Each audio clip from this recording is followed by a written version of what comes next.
आणि निश्चितच आपल्या हातून चांगली कार्य भविष्यामध्ये सुद्धा घडवत असेल त्याकडे प्रार्थना करतोय. आज ते सनद वाटपाचा कार्यक्रम आहे, तर निश्चितच शिंदे साहेबांनी विचारलं की सनद म्हणजे काय.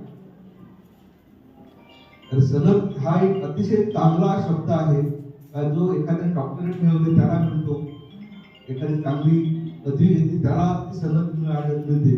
आमच्या पोलीस पाटलांना अशी कुठली सनद आपण देता, ते नियुक्तीपत्र.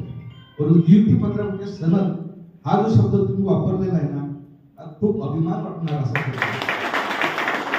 आणि प्रत्येकाच्या शेवटी बघा, कागद हा प्रत्येकाला कुठल्या पद्धतीने मिळत असतो, एक पत्र मिळत असते, शासन देतं आपल्याला, किंवा असे अनेक आपल्याला सर्टिफिकेट मिळाले असते. पण त्याच्यावर शब्द जो आहे सनद हा कुठेतरी माणसाचा पूर भरून आणणार आहे, समोरच्याला इम्प्रेस करणार आहे. आणि ते बरोबर ते सन्मानजनक शब्द असल्यामुळे मला त्याचं खूप बरं वाटलं का फक्त गाव कामगार शब्द भविष्यामध्ये काढून तो मित्र कसा येईल अशा पद्धतीने तुम्ही संपूर्ण जागा तयार करा. तर मी पोलीस पाटलाने कामगार कधी मानले नाही आणि कोणी मानावं असंही मला वाटत नाही.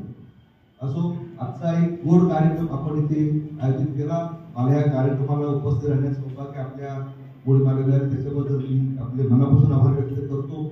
आणि मला एक कार्यक्रम आहे तर आपली रजा घेतो अशी आपणास विनंती करतो आणि आपण द्या अशी अपेक्षा करून आपली रजा घेतो. धन्यवाद.